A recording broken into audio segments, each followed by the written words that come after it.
All right, so I'm going to call our meeting to order of November 6th. It's just a minute past 6:30. And if you would rise and join me in the Pledge of Allegiance, I'd appreciate it. I pledge allegiance to America, and to the republic for which it stands, one nation, under God, indivisible, with liberty and justice for all. All right. Well, it's dark, it's rainy. Welcome to November. Beautiful. First thing we've got on the agenda here after the Pledge of Allegiance is public hearing on the Unified Development Bylaw modernization. So Sean or someone else help me out with what we need to do here to, are you opening a separate public hearing? Yes. Yeah, please. There's specific language for that? Is there, I mean, with the notes I had, it's. No, it's properly warned as such. I think it's, we have to allow 15, is it 15 minutes, Jen? Yes, Yes, so we have to allow 15 minutes of open comment. Okay, allow for 15 minutes Yeah. at minimum. Yes. If people would like to. Okay. the motion needs to be made to open the public hearing. So moved. I'll second. Second, all in favor? Aye. All right, thank you. All right, so we're now in our public meeting for the Unified Development Bylaw modernization. Should we have Megan give us a synopsis or summary, or should we? Yeah, there's go a right summary to, of- first one I've had of these, so. Yeah, there's a summary of changes that were proposed, I believe in your And packet. maybe we'll do a summary of the summary. Yes. I mean, I did go through Yeah. and look through all the stuff you provided to us. There's it 2 or 3 single line pages of changes, most of which seem to be pretty straightforward. And my understanding is this is because it was brought to us in some form several months ago. We asked for the DRB to take a look, and my understanding is that's occurred and they've not approved, but approved the changes as well, or they agree with them. Yeah, they didn't have any concerns with any of the changes, proposed changes. So is this basically what used to be the town plan? No, this is the Unified Development Bylaws. So this is like the zoning rules and regulations. Oh. And the changes that are being proposed go along with the S-100 bill that the state of Vermont has put into effect for municipalities. Just And so- some other changes as well beyond that. too. Yeah, we have a separate town plan. We still have one. Oh, okay. Yeah, it exists. Look Yeah. at that, I like it. Does anyone have any public comment specifically on these changes with the Unified Development Bylaws? Okay, so Let the time. if we don't have any, does that, we still sit for 15 minutes? Yeah, or we still have to 14 and a legally half do more? 15 minutes. Well, Yeah. let's find Are we something gonna to have talk about. discussion? If, yeah, it's open to Yeah, discussion, we yeah. can, if there's of no course. more comments right now, we'll put that aside and discussion. John, you have something? Yeah, so the one thing, I did come down today to talk to zoning about this, but anyways, I realized that Amy was out, whatever, so. I didn't, Sorry. I tried to, I should have came last week. I actually read it this weekend. 3 and 4 unit dwellings. Like I see their conditional uses, why are they not permitted? And also, how come they're not 3 and 4 units in Lake Shore District? So they are permitted in in districts where there is water and sewer. That is part of S-100, that 4-unit structures are to be considered as one. They are a conditional use currently because many of the uses besides single family were conditional. So we've been doing, the planning commission has been taking time looking at the uses and trying to determine whether it should go before DRB or not. They thought that leaving in certain regulations or certain districts, the rural and residential without water and sewer, leaving it as conditional use to ensure that the character of the neighborhood maintains the same. So it would be similar to Wharf Street here behind us, adding a large, combining multiple lots, adding a large 3 or 4 unit building at 35 feet would not kind of match the character of this area. So that kind of puts a little bit of a buffer there for additional review from an appointed board. So a lot of these houses nowadays, you can get up to 3,000-4,000 square feet. So if you're building a 3 to 4 unit, you can go like 24,000 square feet, 20. So technically they're kind of smaller. So I don't buy that one, how you change the community or you change the area. Now, this whole S100 thing, I think the state is trying to, obviously there's a housing crisis and they're trying to create housing. So not allowing 3 and 4 units in certain districts, I don't think is, I think it's the intent of the state to create more housing. So why would we not make it a permitted use? Just because why condition it if you're basing it on septic systems, like it's gotta be sized for that lot anyways. So why, because if you put it as a conditional use, then the DRB can say no. Based on, so there we go, we're back into the housing crunch again. We're not looking for single family homes. That's not gonna create or solve the housing crisis. It's 2, 3, 4 bedroom units are gonna solve the housing crisis. Right. That's just, so that's why I just don't like it in permitted use. And I think, Lakeshore or conditional, it should be in permitted. And I also think Lakeshore should be in permitted use. If that's the goal of the state to increase the housing. Well, I think if you can get a state wastewater and potable water Right. supply permit through DEC that says you can cite that, whether, like my mound system's permitted for 4 bedrooms, and whether I decide to build a 3,000 square foot, 4-bedroom house, or decide to build 4 1-bedroom units at 800 square feet each for traveling nurses and whatnot to rent. I'm with Jonathan on it. I think it should be a permitted use. Because in a lot of situations where you're questioning like neighborhood characteristics, if the person doesn't have enough land to be able to appropriately site infrastructure to support that 4-unit dwelling, and they're not gonna be able to build it regardless. So I think if they can cross that hurdle with the state, why not? I think we're headed that way anyway. I mean, if you look at our population growth over the last really 60 years, but definitely the last 20. Places like St. Albans City have had really restrictive bylaw updates. They made it a mission in 2012. It was a actual objective of the council and the administration to cut up Victorians and whatnot that were apartment buildings and turn them back into single family homes. The city's population has shrunk in the amount of time that ours has gone up by 35%. So while our neighbors are continuing to deploy strategies and policies that, limit growth potential, for multifamily housing, we're going to have to fill that gap if we want our hospitals, our school systems, and our public safety departments to be able to attract and retain employees. So it seems like it's a small step going from a conditional to a permitted use, but I think it's a lot more than a gesture. And Yeah. if there are 5 properties in town that could deploy that in the next year and create 20 housing units, I guarantee at least one of them will have a law enforcement officer, a teacher, or a nurse. And as our community ages, and we continue to have one of the oldest populations of any state in the country, healthcare workers, law enforcement agencies, we felt the effect of not being able to attract LEOs, just by virtue of having to cut our hours with the sheriff's department, not being able to provide enough staff to cover our contractual needs. And this all plays a huge role into it.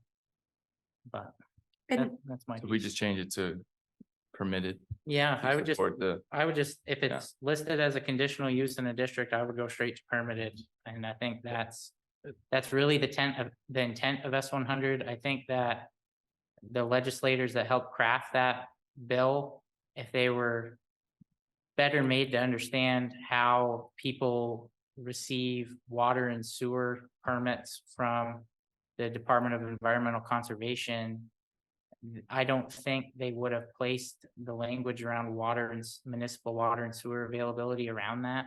I think they would have, and I could foresee corrective language to change that to say any property that can support a single family dwelling that can also support infrastructure, public or private, for up to 4 units. It's a permitted right.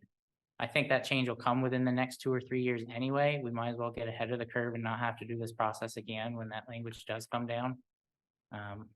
We did mimic the size requirements for S100 in all districts. Whether they have water or sewer or not, we took actually that full language, that whole line out of the thing. If it's residential, it's that size, it's the 7,500 square feet. I think the reason why this got left in conditional use is we amended the definition for dwelling multi-unit small to 5 to 12 units. So when we were reviewing at the last planning commission meeting, we have a single family, we have duplex, and then we have multi-unit small, which is 5 to 12. We missed that.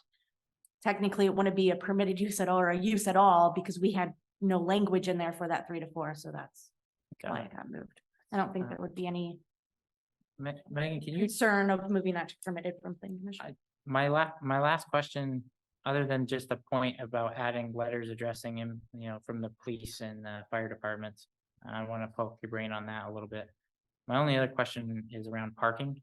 I can't remember off the top of my head. It was early Saturday morning when I tried to flip through. What's our parking requirement for a multifamily? As far as spots per unit is 1? Yeah.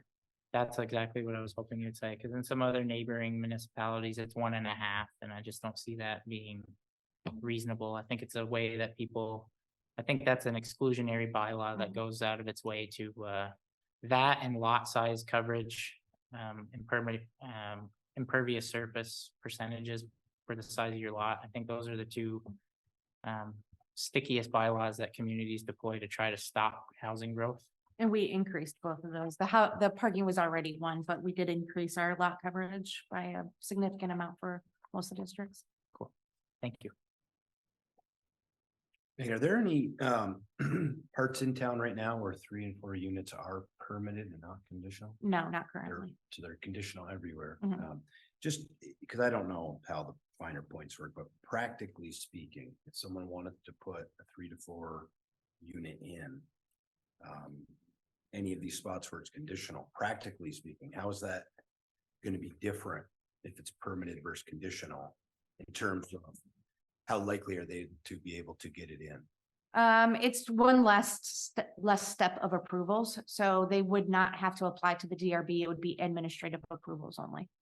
So if they would it's- still have to get a permit. They would still, especially even if it's converting an existing building, they would still have to get an administrative permit, but it could be within a couple days of submittal versus if they have to go before the DRB, we have time requirements for hearings and then having the public hearing and time for the review and signatures and all that. It's like a 6-week process. I think you mentioned, one of the reasons is it could be not allowed because it doesn't fit in the character of the area. What are other things that would cause it to not be allowed if it was conditional use? If it was conditional use, they look at traffic flow, they look at pedestrian access, they look at many of the same similar things that they would in site plan review, minus like specifically where the building is. So it just kind of looks at the use of the land and how that use of the land is going to affect the use of the public infrastructure as well as the neighboring properties. Thank you. So do they consider the impact to the schools or anything like that? They do. We don't require a letter at this point from the schools, but it is in the questions that the applicant had to fill out is approximately how many students, and that is considered with their thought process. And if it was permitted, that's all gone. Right. We have, and we've got a new school, Maple Run School Board member in the audience who might be able to correct me if he knows better. I've heard that there are up to between 40 and 60 students that are attending SATEC that would otherwise be at city school if we had town residents that needed those slots at SATEC. So like on Act 250 applications, we see a lot of the time out of the superintendent's office that the school's at capacity, but I don't think that tells the whole story for the entire school district. I think there are some you know, I'd be interested in learning more about that. If Mr. Bray wanted to work with Superintendent Kimball to give us a better report on that. I know that Carrie Johnson and I, and maybe even Al, met virtually at the start of COVID with Kimball and the former superintendent Kevin Dirth, and we talked about how, you know, yes, the school is nearing its capacity or at its capacity as far as body count and the student population goes, but we have plans that we're working on short-term, long-term to be able to grow our capacity, and some kids that are currently counted in the SATEC student body could otherwise be in a different school within the district. You know, they're opting to go to SATEC and there's room for them, so they're allowed to, is my understanding. So I'd really love to know what that number is.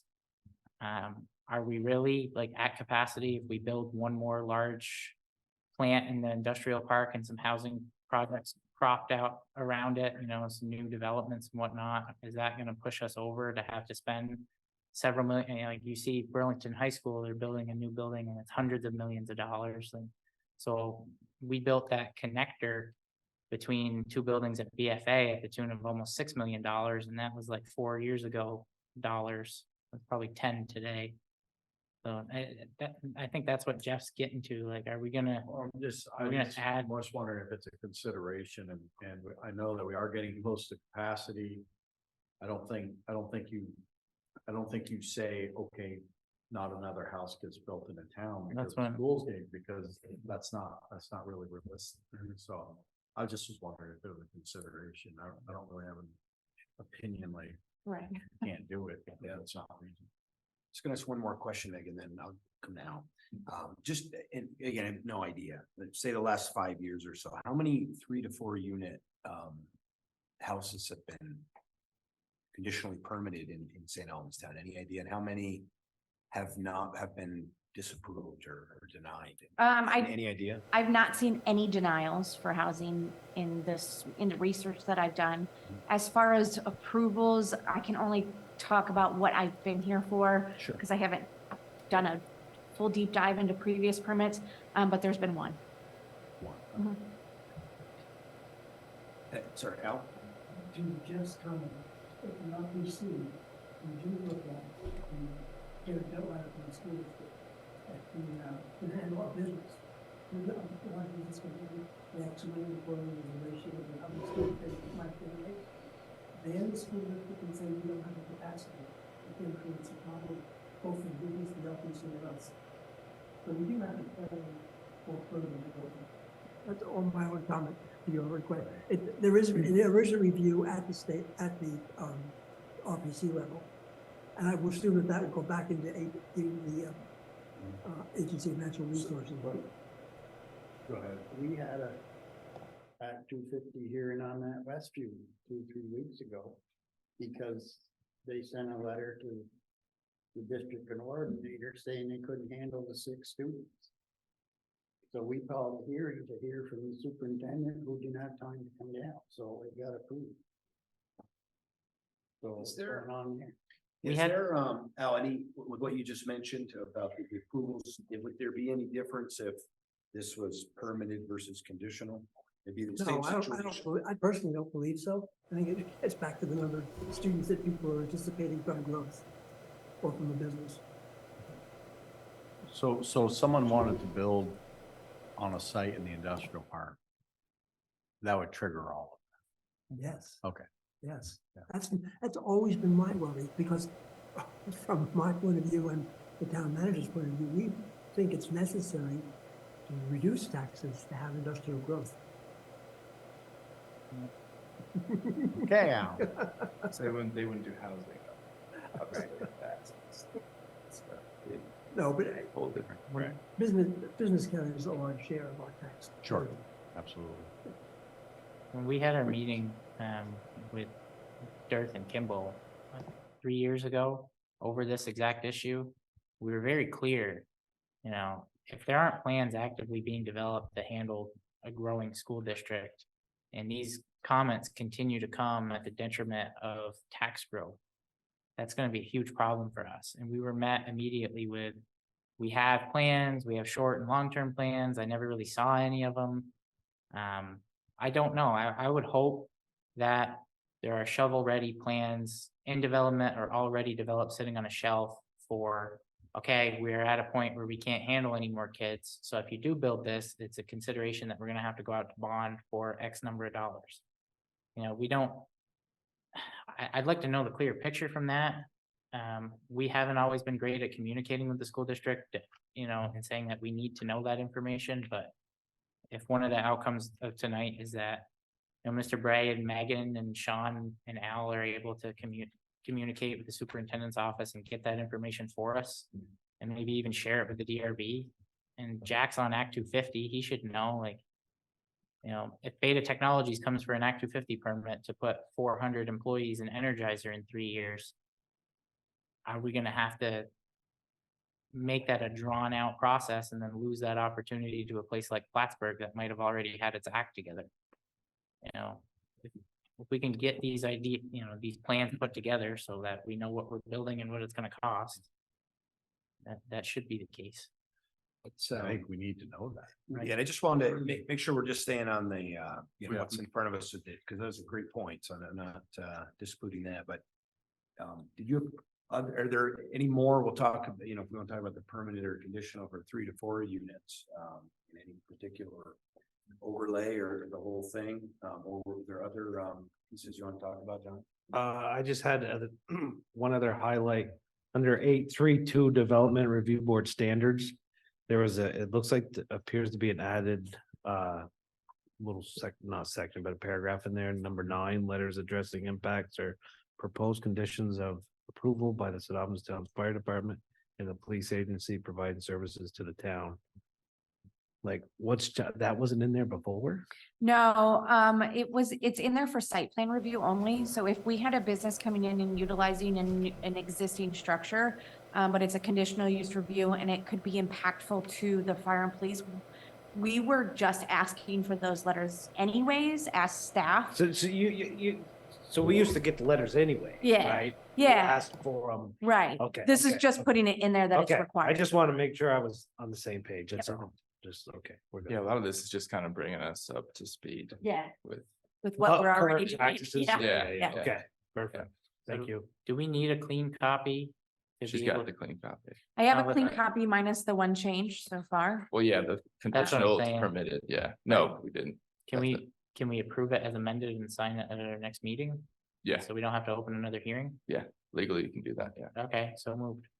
Well, let's say, yeah, let's get a motion. It's to been change 15 that, minutes, That's so for, we're good. Yeah. yeah, on that. hear from, I didn't get quite a very good answer on one question.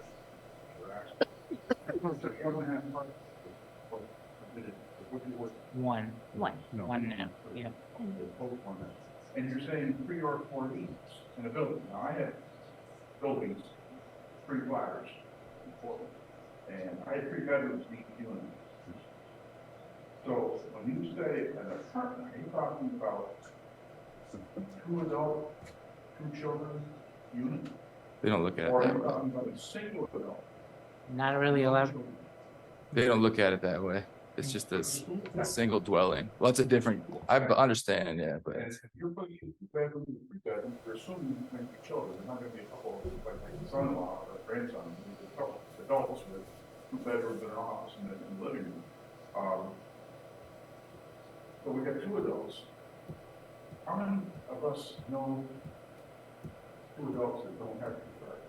Oh, I can think of quite a few, especially in my generation. So I just, it's a whole different I'm just conversation. gonna, I know where you're, Paul, I know where you're going with this, right? I understand, like, so if somebody was to build something like this and, you know, if they're looking at like efficiency apartments for all 4 units, then typically the people that are building these places say, okay, I'm gonna get 2 parking places, because then the parking doesn't become the responsibility of the town, it's the person that owns the building, right? So if you don't put enough parking there, one, people won't rent your Right. building. So, Like, it's a, well, so my issue with Yeah. 1.5 or more instead of 1 per unit is converting existing housing to multifamily, or taking something that's already multifamily, maybe a 3-unit building, and adding a 4th unit. I think having 1.5 spots or having a impervious lot coverage amount, the percentage being too low, before you can't add anything more to the property. I think that is against the spirit of S-100. And that language is coming. The legislature will tackle impervious surface on a lot and parking within the next session, I would bet. I would ask that you think about the spirit of St. Albans town and the city, because the school issue is actually pretty. The city, and the Bay. Fairfield. Fairfield, yes, or didn't go that far. And he still hasn't combined, which is schools around yet, but I think you're underestimating the way the occupancy will be. I think you're permitting the ability to over-occupy. You're talking about square footage, but two adult families, 4 children. Whoa, that's a moldy pumpkin. In terms of Oh, yeah, get rid of that. I'll throw it.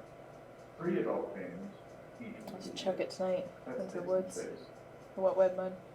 So, What? I think you need to be clearer on your definitions to ensure that we don't, again, unduly overburden. Or just as an aside, Ada comes in here, or anybody else comes into the park and wants to build there, you don't stop them because school can't hold it. Well, they're building, you start building, your shovel is, we go. You take the people coming, and you do what you have to do. Yeah, it's a little bit backfill, but it's better to backfill a lot than to say no. The state's whole, Yeah, we wouldn't say no. the state's whole issue is that Beta might not decide to come here if our regulations don't allow for enough housing. Like we're not keeping up with the number of housing units that we have to build to keep up with just our existing population growth without adding any outside factors. I think this is a step in the right direction. It is. Yeah. The qualifiers, the quantifiers, I think they're under. You need to allow more spaces for parking. Because the real world is. Everybody. So the problem with that is that there's other municipalities that have 1.5 and they're, I'm pretty sure they're not allowing permits to go through, which limits housing. So the whole point of this is to create housing because there is an issue for it. I'm just saying, like, It's a, like, and I just want to be clear, it's a minimum. Yes. Yeah. It's a Yeah. minimum. can always not- look, You can always add. It's not a like, I think if you look around, you're gonna see a lot of multi, 3 and 4 units. They do put in more than, Let me give one example before I make the motion to approve this. We've got a home that was just listed for sale over the weekend, not far up the road from me on Lower Newton. A gentleman purchased it, went through the state process of building a large mound system and converted an existing garage into 2 rental residential units. One of those properties was immediately occupied by a state trooper. I have an accessory dwelling. I use the accessory dwelling law to build a rental unit almost immediately adjacent to my house on my property.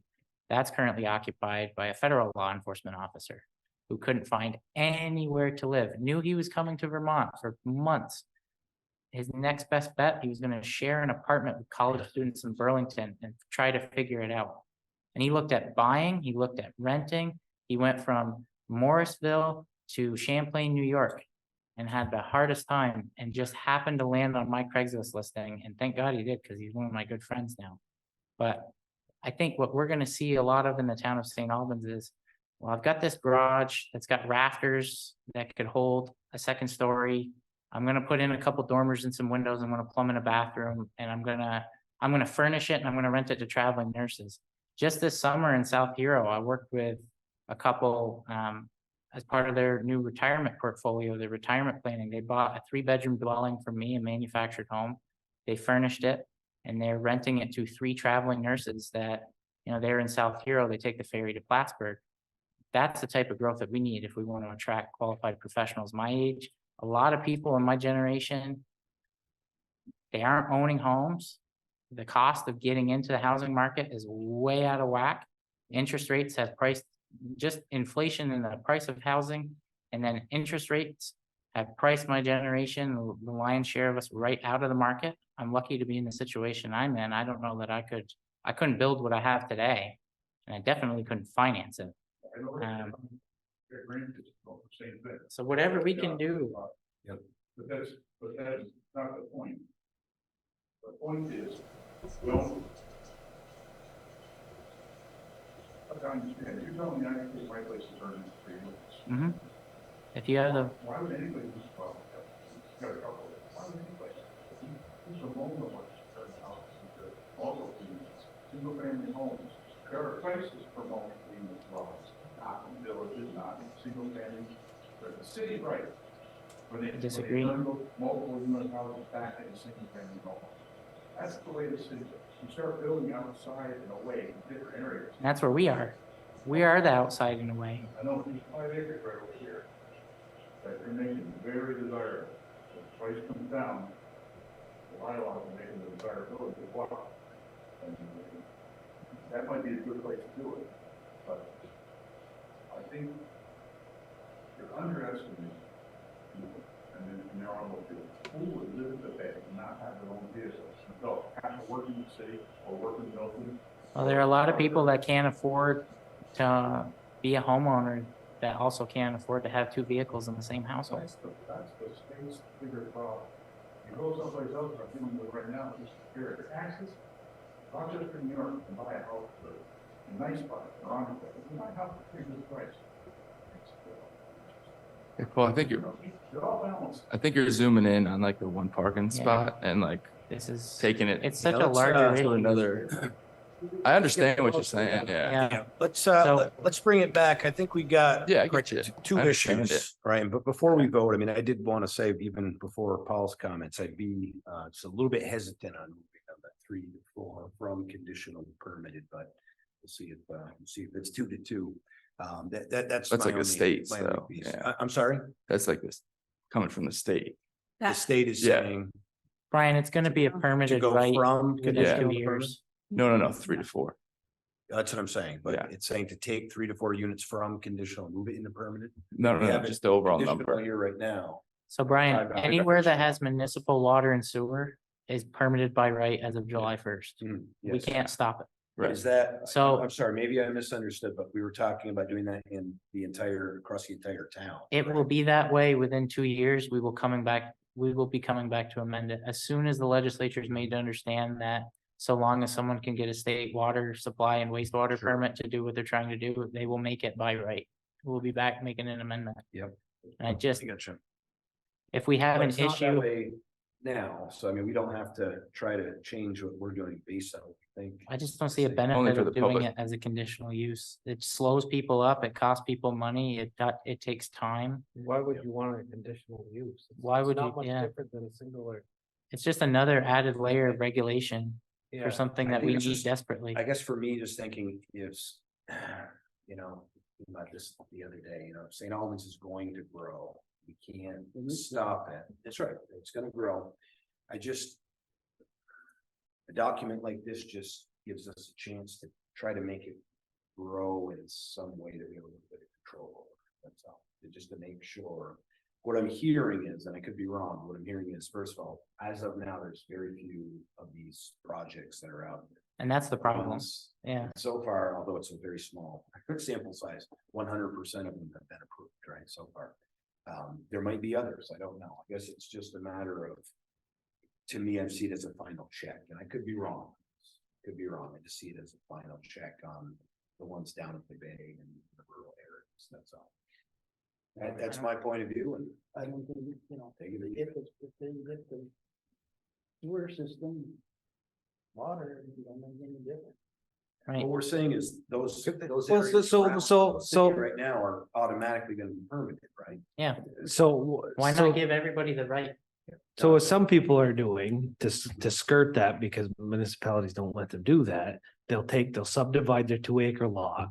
And then they'll get 2 units on each lot. So you can look at it a couple different, like. People that are gonna do this stuff are gonna get it one way or the other. You might as well just make it. So at least the lots you do have, you know, I just. Like, there is a housing issue going on too also, not to push that too much, but like, No, here's your chance, like. It's not much different than a duplex, like, why permitted for a duplex, but if you want 3, you gotta go in front of the. I guess I'm just saying, I don't, and you know, I can see if you're doing like a 5 or a 6, cause then you're talking you're adding, square footage. you're doing by keeping it a conditional use, I feel that you're doing a disservice to people that don't own property served by municipal water and sewer that could get the infrastructure permitted by the state and then build it private. Like, why should, if I can get a 4-bedroom mound system and get enough water supply out of a couple of wells and get a state DEC wastewater water supply permit for a 4-unit building, 1 bedroom each unit, why should I then have to go before the DRB when somebody located 2 miles up the street that has access to water and sewer, the state's saying you don't have the right to put them before the DRB? It's unfair to me as a property owner that lives further out into the town.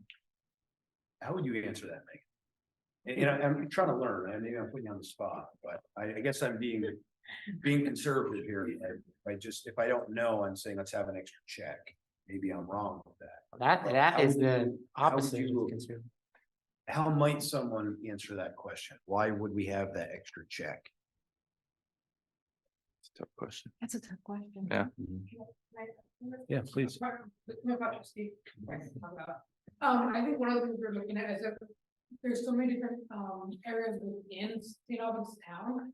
We have residential, we have rural, and some of them, like I did, I'm nowhere near by Kellogg, and so I consider rural really not that rural anymore. And so I think we're trying to put conditional uses on it, so certain areas wouldn't be.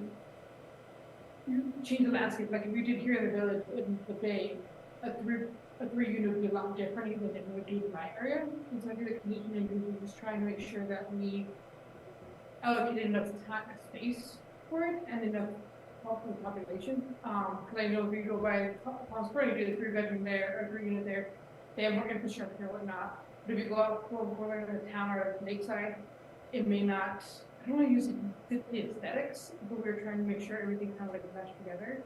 So I think that's where the conditioning is going to go. As I was thinking, is maybe we can conditioning on certain areas, in certain districts instead of all of them. I think inside the Bay Area, lakeside, and the rest of them could be permitted. I think actually though, like Act 250, again, the new guy to Vermont here, so if I'm off on what I'm about to say, correct me. Act 250 ensures that it'll fit the character of whatever neighborhood it's in. That's like Winooski. It's like that wouldn't get approved here. If it You know what I triggers mean? an Act 250. Yeah. Review, right. Yeah. So it's just, there's a whole lot. Act 250 is fun, I'll tell you that much. So Yeah. I think like, so for instance, for like Lake Shore, like you're not gonna see 3 and 4 unit all down through here. Like for one, they don't have the water. Yeah. 2, they don't have the wastewater.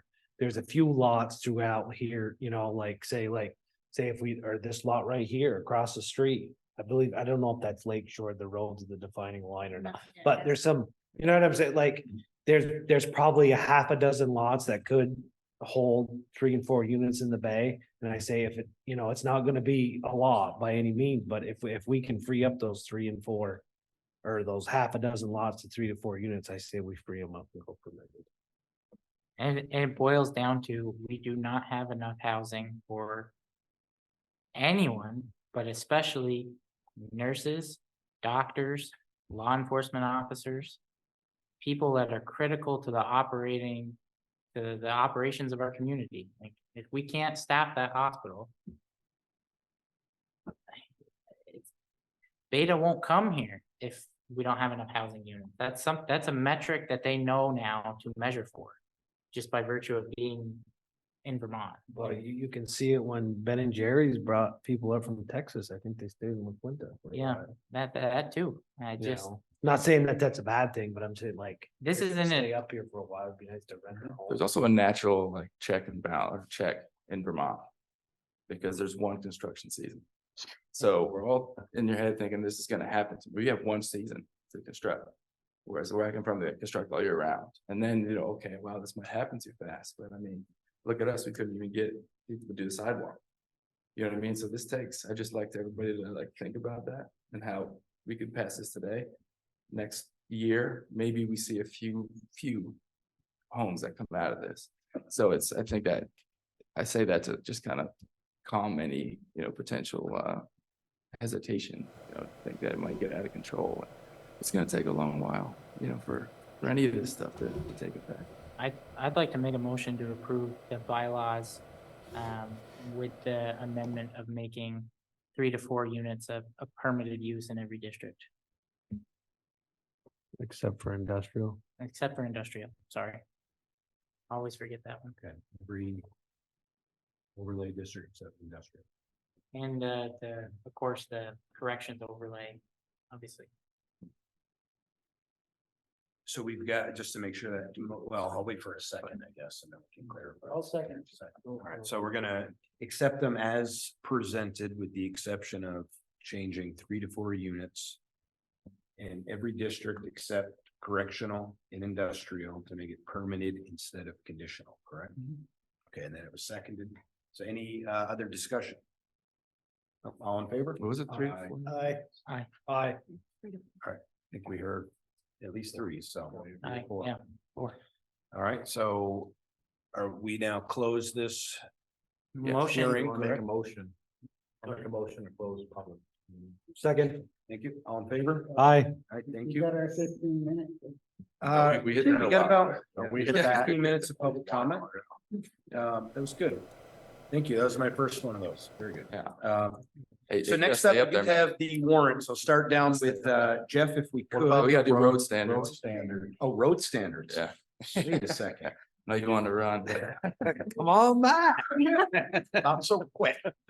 All right, road standards ordinance, sorry. Road standards ordinance, so let's Yeah. go So to, this is not a public I just think hearing. AJ would be. Yeah, AJ is unable to Megan be will with be, us. today, so- Okay, so I do know AJ and Dave came to us a while back, right? We're talking about specific cases up, I think, on the hill. On your Bellevue area, so there was some recommended changes to kind of make that more practical as to what's actually happening and what should happen. I know at that meeting, we had a long discussion. And so I'll hand it over to you, Megan. The changes proposed, like you said, were just kind of related to some unintended consequences we found when trying to approve a future development in the town for the Development Review Board. So the changes or the confusion that we had was in the Unified Development Bylaws that you guys just approved versus this ordinance, there was some inconsistencies. That's what these changes are, minus a couple items. We added section 6.6, which just describes what reconstruction of a road is. It's a definition. In 7.6 for paving requirements, we took out the 3-year later stipulation of where we have to go back and check the road 3 years later, and then added in a sentence regarding what type of base is used under the asphalt, and that's matching what the A76 V-Trans standards have currently. And then the other larger changes that Dave recommended was increasing the permit for a curb cut to be $75, which is in line with other towns around us and in Franklin County, and then adding a utility permit. So this permit would be for a utility company that is going to be boring under the road or across our right-of-way for utility services, gas, electric, water, sewer, and that permit would be $200. Don't we have that utility We did form have, already? We Well, have a form, but we but didn't. no, it like, wasn't in ordinance, the- not in the It wasn't in the Okay, ordinance, yeah. okay, thank you. unless anybody has any comments, I'll make a motion to approve. Yeah, We're ready for that. Any questions, comments? I did, Yep. I'm good, never mind. I would, That's I would okay. have the board consider, you don't have to do it now, but consider making a requirement for any town road, for anybody that wants us to adopt the road, require it to be paved. That's something that we've run into in this conversation, especially with Dave and AJ. It's Is not that, already that way, Sean? Yeah, paving requirements, it's right here. but it's not, but there's a certain, there's not like a, was it the class 2? No, B71 standards does not require paving. yeah, And yeah, that's under what, To 6 have it. units in the town? what's that? 5 units or less can be B76 instead of A. Something Yeah, like that. if it's existing too, yeah, so they don't have to do a, Well, we don't necessarily have to have them pave the road, but you're saying. Usually if we take over a road, it's paved, no? That's what That's what so I'm- this is more of a reaction to other conversations I guess I've had with other intentions of others before I got here. So it was a matter of taking over roads and without the requirement that they were paved. So it was more of a conversation that I was having with Dave and AJ, and they did not seem to believe that there was a requirement that we would take a road over if it was not paved. If it wasn't paved, that we still would be able to take it over, which we would, but I would put something in that requires it to be. That's not in a road acceptance policy. Like, this is a road standards, then we have a road acceptance policy, don't we? Two separate documents. Two separate. So do you want to, Okay. I Why don't don't know we- what's in then that. I'm- Well, how about I make a I'll motion to just let it- approve? You know, let's hold on, let's just go one at a time, so, But I'm pretty sure in order for the road to take, the town to take over a road, it has to be paved. And I believe That was it's my- spelled out in one of those, I'm Okay. like 90, and I could be wrong, but I'm pretty sure it says it has to be paved. Well, that's good to hear, because when I was, Because it needs to be inspected by the Public Works Director, yeah, and I think like there's a steps to it, like it gets the first base coat and then a top coat, and then it needs to be inspected. is that, Okay. that's not in this document, though. Now, us taking over. a there's road. something about requirements, but it's not really about us taking it over. Yeah, I just want to, okay. Go ahead. Al, go ahead. It's If in you take it over, section- it has to be built to a certain, two standards. One of them is the state standard, I think it's 78, something like that. 71. 71. Then we thought we, in the town had its own standard. Basically, they're mimicking the state standard. But you just say, that's, the pavement is the least part of it. It's the gravel below it. How And it the was depth, paved, how yeah. it's built. Yeah. Is really the most important part, other than paving just the So if you go, icing Okay, on good. top. We're on the same page then. I if you guess. go Yeah, to, just. it's yes, section just 12, looking at acceptance of another, roads, Thing. And that's not in, it's page 5 of this document. okay. So if you wanted to add 12.3, I guess there is a 12.3. There is a 12:30, yeah. If you wanted to add another provision under section 12, saying to be accepted as a town road, you must comply to A76, which has a paving requirement in it. I would be willing to entertain that. It always say 76. Yeah, they say B76 under certain, if you're under a certain lot count, dwelling count on a private road, you can do A76 less paving. And if you're under so many units, you can do B76, which is no pavement, and I think it's narrower. So if we wanted to say A76 with paving is the minimum standard that will accept the road, we can do that under section 12. And I mean, it's kind of common. I've always operated under, I would never approve taking over a stone road anyway. So we might as well make it policy. So I'll make a motion that we approve this policy as amended by adding a section to, by adding a line to section 12. Saying A76 with paving is our minimum standard to take over any road. Yes. Yes. Okay, so if we can do a lot that, better. I'll make the motion tonight. Yeah. If someone wants to second, we can approve it. And we can sign it next week with the bylaws. the Okay, week so- after. So if we pass this, is there any other period or we gotta come back for a second reading? Not for this one, no. This is a policy. Yeah, Okay, so I'll make sure. Okay, so we have on there that we're gonna accept it, everything as it is, adding another section, I guess it'd be 12.4. Just saying the town will only take over a road if it has, did you say, the A76 or? A76. Paving, yeah, whatever language you the have to paving. use to articulate okay. pavement. Okay, perfect. And we got a second on that as well. So any other discussion? All in favor? Aye. Thank you. All right, it's time for warrants now. good, Ed. You're good. guy. Thank you. Exciting stuff. Thank you, Megan. All right, so first set of warrants we have is payroll, and I think we have 3, Jeff. That's correct? Do have 3? Oh, sure. Wow, a lot of payroll. Yep, so tonight we have 3 payroll warrants. One is for the week of October 9th through October 15th. That one's in the amount of $25,537.97. And then we have a second warrant dated October 27th for the week of the 26th through the 22nd. That is in the amount of $458.43. And that one includes all the agency checks or payments. And then we have a third dated November 3rd, and that is covering from October 23rd, 2023 through October 29th. And that one's in the amount of $24,144.40. And I would make a motion that we pass these warrants, sign these warrants as presented. Thank you. Any further discussion or questions? Nope. All in favor? Aye. Thank you. Go to Jonathan, the general fund warrant. Okay, I have the general fund warrant dated November 3rd, 2023 in the amount of $174,095.50. Some of the biggest ticket items on here is the law enforcement, City of St. Albans, that's recruitment and some other training stuff for $58,000.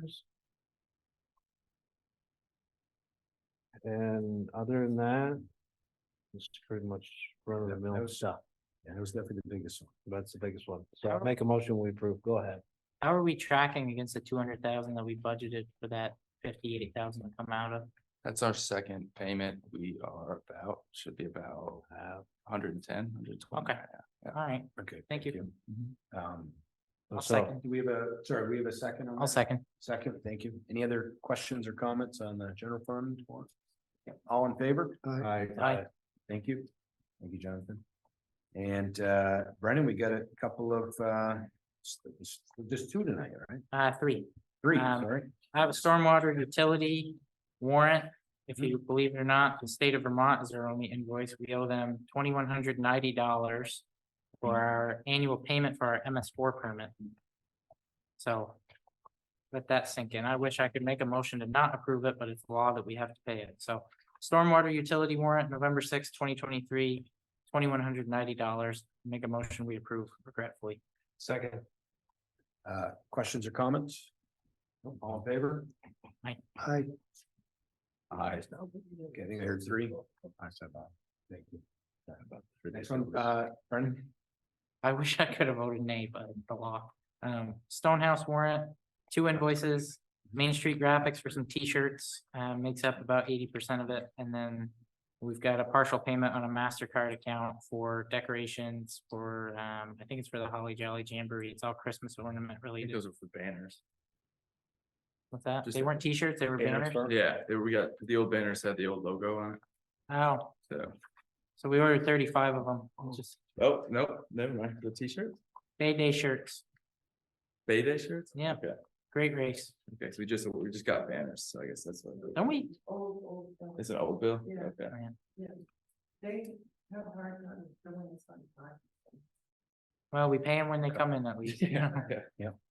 So Stonehouse warrant, November 6th, 2023, $547.32. Make a motion, we approve. Second. Questions or comments? All in favor? Aye. Thank you. I hate to back up real quick, but so this AES Northeast is for the Route 7 South Sidewalk. I think it's looking like it's coming out of your engineering consulting line. Out of the town manager one? Yeah. Or It should be. it should be LOT, the infrastructure. Yeah, Route 7 South, right? Route 7 South. Okay. That's the one that went out to bid. Sidewalk. AES. Yeah, Yeah. make sure that comes out of the Yeah. infrastructure and Yeah, because the more money we take out of LOT for that project to The better. reserve in your account, the more we have to reduce I taxes. assume we should with our fund balance. revisit that vote and change the vote. Yep. Do we have to appeal the other, what's the process? Do we take the other one back first or Yeah. do we just amend it? I make a Just- motion, we rescind our approval of the general fund warrant dated November 6th, 2023. Remember, thank you. Any seconds? second that. All in favor? Aye. Okay, thank you. And And I'll make a motion that we take out the AES Northeast for engineering consulting for the Route 7 Sidewalk South project in the amount of $4,717.26 out of the general fund dated November 3rd, 2023, And then pass the rest that's in there. and then pass the rest of it. You know. Second, Any, are all in favor? Aye. aye, good Thank catch. Next, so Anna, will you just bring another warrant next time for the AES? I think we should pay out now. Okay, can we, and just add that to another motion. okay, so we'll make another motion to pay that bill from the LOC. Okay, so I still have I have an impact fee warrant here. I can make a motion to approve a warrant. I don't have an. Yeah, we don't have a warrant for it. so Yeah, I think can we make, I can make a just say verbal. that, correct? Yeah, we can. I mean, can I approve do it a and verbal warrant without it Can we being in just do writing? one? Yeah, Okay, that's what I'm gonna do. So let, we can put it on the next meeting. So let's go to do the impact one first. yeah, so we're gonna do thanks, John. So we're gonna do the impact fee warrant. It looks like it's office furniture, 90% of it. Yes, that's for Kim's new desk and one thing for Molly too. I That's believe. correct. Perfect. Thank you. Impact fee warrant, coming out of the administrative account to cover, new employees needing new desks. That's exactly what it's supposed to be for. November 6th, 2023, $1,478.15. Make a motion, we approve. Second. Thank you. All in favor? Aye. Thank you. Okay, so now I have a, not written, but I'll give it to you verbal. Mhm. Infrastructure Development Fund warrant dated November 6th, 2023. In the amount of $4,717.26 for the Route 7 South Sidewalk Project, one invoice, AES Northeast. Make a motion that we approve that. Second. Any discussion or comments on it? Good All- catch, Jonathan. That's my comment. All in favor? Aye. Thank you. All right, so I believe we are done, the warrants, go to the minutes, we have just, I believe, two sets. First is in October 19th. Special meeting that we had to discuss the budget for first draft. We also had a second set of minutes from October 18th, 2023, that was the regular select board meeting. I'd ask for a motion to pass those two as written. Thank you. Second. Thank you. Any other discussion or comments on? them? All in favor? Aye. Thank you. And all right, we're next up to finally the public comment, 1 hour into the meeting. So our regular public comment that comes first. If you would, if you wouldn't mind coming up, just post your name and town residence. Well, Parkland, I'm a resident in the West Vista subdevelopment or community. Excuse me, you need to speak into the microphone so I can hear you, please. Yeah, if you could just start over. Please state your name. Sorry, my name is Kristen Barkland and I am a resident of the town. I live on 102 Old Orchard Road in the West Vista condominium subdevelopment. I have been elected as the treasurer for the St. Albans Museum, so I'm here representing them in asking or requesting for continued funding when you set your 2025 budget cycle to continue to gift us with the 25,000 that you have. We have, as you know, we're a small nonprofit. We have an operating budget of around $150,000 each year. And all of these expenses, it's a beautiful building that's very costly. So unfortunately, our elevator has completely gone kaput. We need around $50,000 to $70,000 in order to fix it properly. We've already started on this measure. We have spent $30,000 working with Green Mountain Power to bring in 3-phase power. So that's 12 to Green Mountain Power and 15 to the electrician to fix the wiring. But we still need to replace many parts within the elevator that have become corroded over time. Until that time, our facility is not as accessible. And a big part of the funding goes towards our educational programs, which involve St. Albans Town. I just moved here and I was able to be a part of lake lessons this year. And I was able to meet many children as part of St. Albans Town schools. And we are able to offer these for free in part of having the town funding. So I just came up here to request that it be considered as continued funding in the 2025 budget cycle. Thank you. We got a letter already of request, right? Like, Yeah. yeah, sorry. How old is the elevator? It's not that old, is it? 20 years? No, maybe that is old, I don't know, but. I think part of the problem was the power should have been Yeah, the three power. phase to begin with. Gotcha. And for whatever reason, they only had single at the time. And why they didn't think of that, or why the Otis Elevator didn't recommend or insist on it, I don't know, but a large part of this issue is power. The power already costing 30. Burning out the motors, right? Yeah, and brakes, so it's really not safe. And we received a message. We had the reptile day, which actually brought in over 400 kids and their families. And we had received a message after from a mother who had driven an hour to come. I don't know if it was the son or daughter, but they weren't able to attend because it was on our 3rd floor bliss room. So they weren't able to get up the stairs, and they driven an hour to come see us. So this is a big issue that we're facing and is beyond our operating budget. And so we are seeking grants, but we are still hoping, counting on the town to provide the 25,000 that they have historically. Thank you. Thank Okay, you. thanks. Thank you. Appreciate it. Any other public comments in the room or on Zoom? So Brett?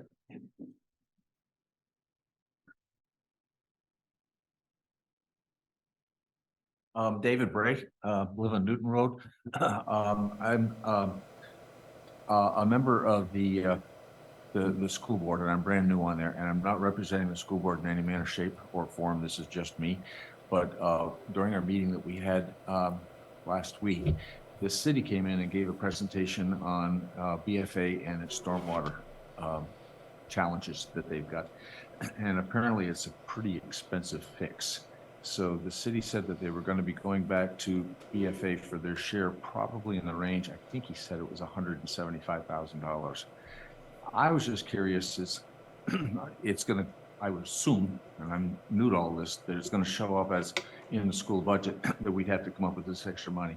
Didn't know if there's a way that instead of it just being a school tax that we have to pay, is there any of the money that we can use out of our infrastructure or our stormwater utility budget to help the town offset their portion of what that money might be? And I may not have an answer for it. I just wanted to throw it out and say it's something that's coming, but something maybe to think about down the road. That is there a better way to cover it other than just adding it to the school budget? So that in a perfectly logical world makes a lot of sense. But the way we fund education in the state of Vermont is so ridiculously perverse and common sense that it does make more sense to throw it in the budget and have it come back in the tax rate. So all of the school's expenses get thrown into one pot for the education fund. And then all of the state's revenues get thrown into one pot, and that is the education fund.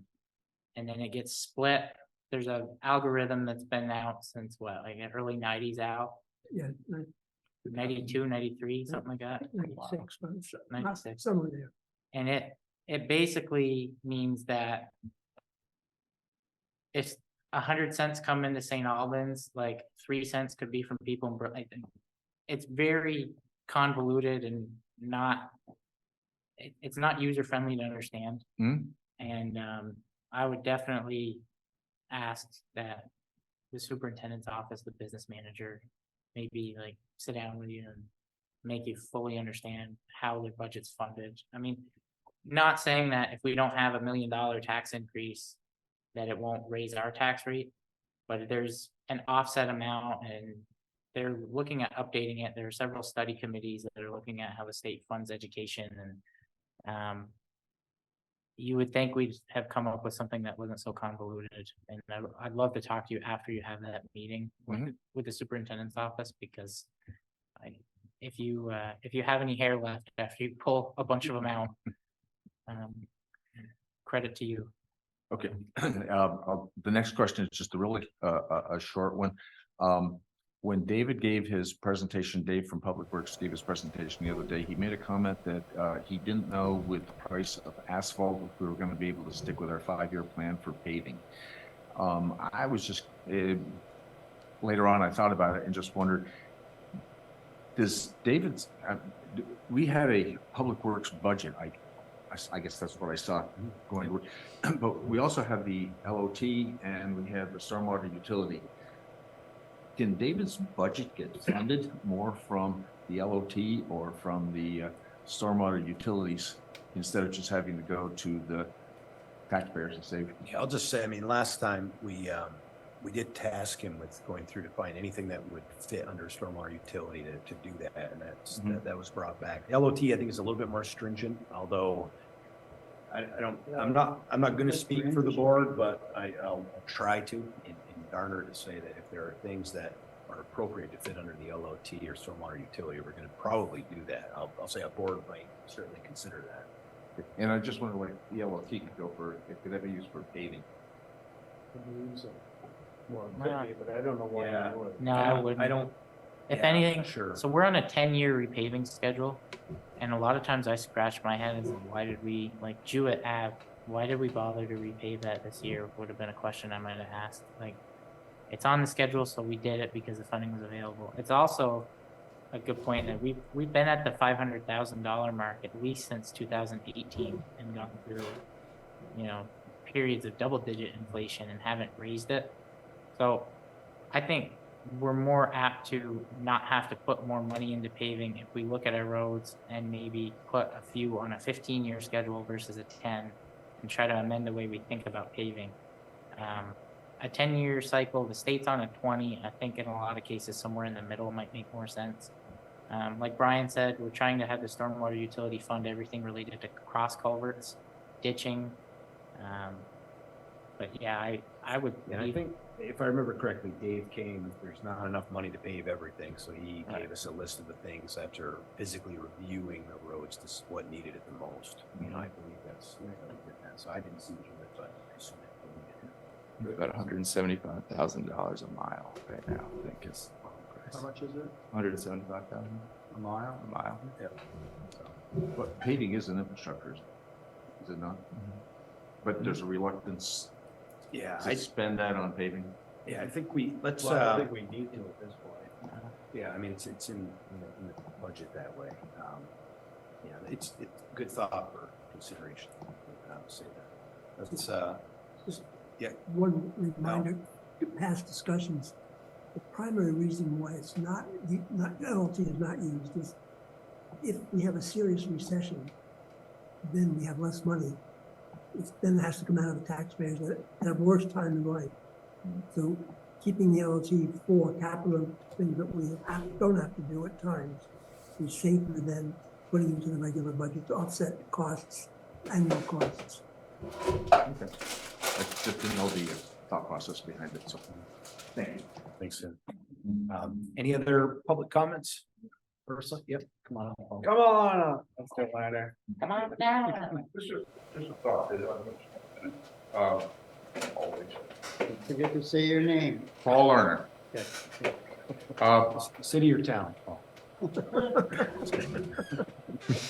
Right here. Discussion of stormwater.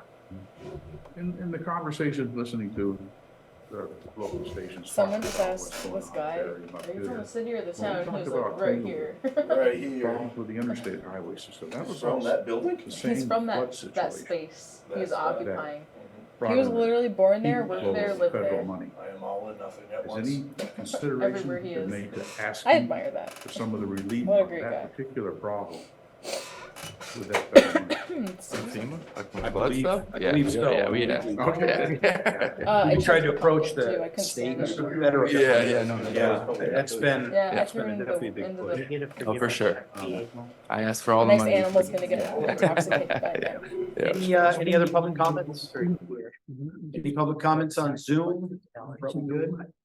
You should understand. All right, we will move on. Next, we have errors and omissions. I think Bill Hinman is not here, but Molly, were He you gonna is. come up? He He is. just came Oh, up. yeah, he's up. Under Galaxy Galaxy A12, A12. that's what threw me off. Yeah. So, all right, Galaxy, we'll turn it over to you. Wanna You know, we unmute had errors and omissions list, if, you know, you can take it away, Bill. Gotta unmute, Bill.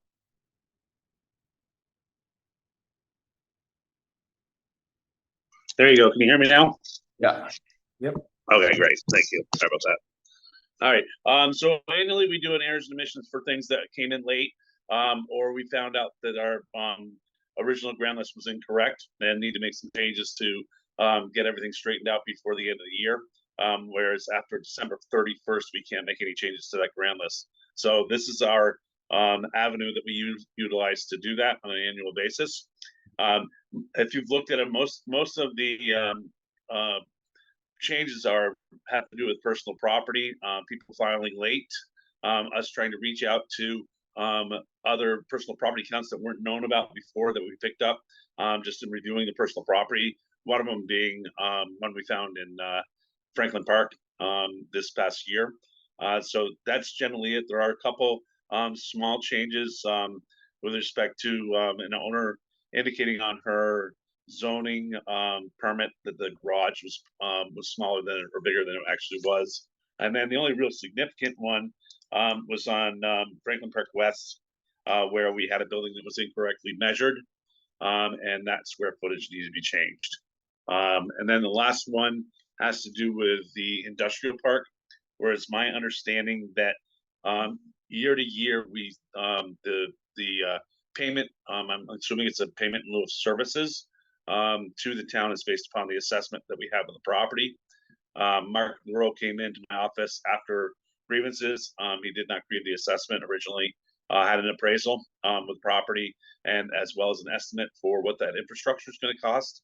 And surprisingly, between the two numbers, they're pretty close to that 3 million that we assessed it for. So I agreed that we probably need to take that infrastructure expense off since the infrastructure is not in yet.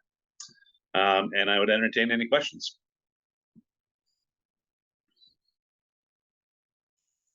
Any questions from any board members? No. Okay. I mean, I had reviewed them before. I think I'm sure everyone else did. I think they're pretty, your explanations, I think, were pretty straightforward, Bill. Anything else to add, Molly? No. So just quickly, I think that this would probably be a good time to give you a very brief overview on what's going on at the legislative level. The legislature passed H480 this past session, which calls for a lot of sweeping changes to how assessments are arrived at and reappraisals are done in the state. But that's preliminary only, and the Director of Property Valuation Review is supposed to be submitting a report in December to the legislature to see where we need to make changes in that H480, which will affect how we do reappraisals going forward and the timing of reappraisals, as well as requirements for lister education, assessor education, among others. But again, that was a very broad sweeping brush this past year, and they're going to be narrowing down that information as we move forward in this legislative session.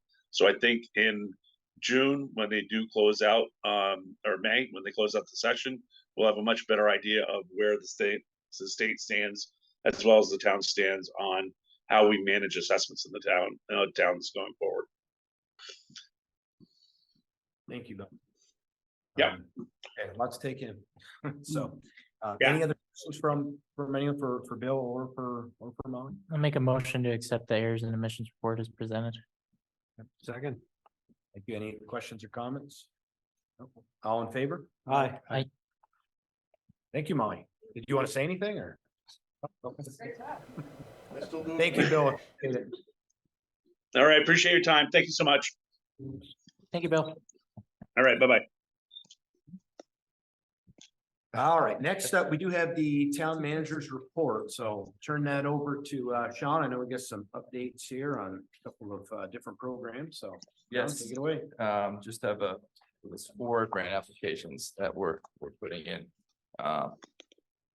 3 stormwater programs, municipal highway and stormwater mitigation. One, we had requested this, I should say Dave requested this last year for the replacement of the box culvert at French Hill.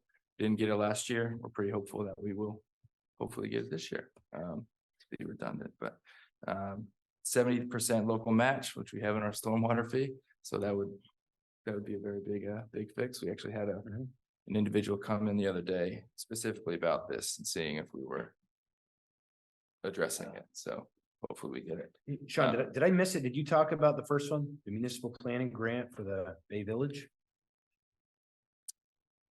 Nope. Okay, just wanted to make. That one's that one's a quick, easy one. So that's for the master plan of the village center for all of St. Albans Bay. So we're going for that. So $30,000, 10% match. So it's a pretty fairly simple one. Pretty big one. So, And again, to reiterate, 'cause I think you and I talked about it last week a little bit, so that's kind of do a kind of a master plan, correct, of this, almost from here, all including the old town hall, the old DPW, the whole area up here. Bay Park, essentially past the post office, next to the old town hall, and everything in between. So it's kind of the first, I haven't seen any document that kind of outlines a vision for this district. So I think it's gonna be everything from transit-oriented projects, to essentially all the above. Just to kind of I mean, I map think it's just, everything out. it's one of those, we've got stormwater utility, we've got police budget, we got a lot of things that they're very serious need to talk about. And sometimes I think we forget about some of these other things that are going on that potentially are really good. Exciting. We've had a lot of, individually, a lot of things happen down here in the Bay Village over the last few years with a new town hall. We've got an old town hall to decide what to do with. We've got an old DPW. Maybe this corner up here we can work on, but I'm not sure that we, and at least not in my understanding, would stop and take a breather, take a look at the whole village, and hopefully have a plan that encompasses all the parts.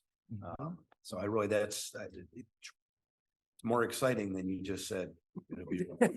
Yeah, that's my bread and butter. Digressed So about that. I had that for some reason in my notes in the bottom, so I was gonna end with that one, but Thanks, Sean. yeah, I think we're up to the, unless anyone has So when is that gonna be done? well, we just applied for it. So, yeah. I mean, I'd like for us to do it even if we don't get the grant. It's a relatively small, I mean, it's nothing we have in our back pocket. So this is this time of year, I have a lot of time to myself when I sit in the tree stand and watch the birds and the owls go by. So I think about, I've been on this board for pushing 4 years now. And some of the things that we talked about, or the board talked about when I was sitting in the audience, like still just doesn't seem to get done. Like some things do, but some things like fall to the wayside. Like, I don't know. And I think that's just the way municipal government rolls. Like, it doesn't move very fast. It just doesn't, it seems to like drag on sometimes. Like, Can I quickly address that? Cause I agree with you. no, well, I just agree. hold on, just let me finish. Like, Yeah, I agree. like, and I agree, and I agree, all these plans are really great and stuff, but Yeah. like, at that last meeting a couple weeks ago with the planning commission, the Bay Dock was brought up again, and that's always brought up, but it just seems like some of these projects we talk about, like they never get done. Like, so like this year we finally are moving forward with the sidewalk project. It seems to me like I thought that would have been further along also than it is. And I'm not like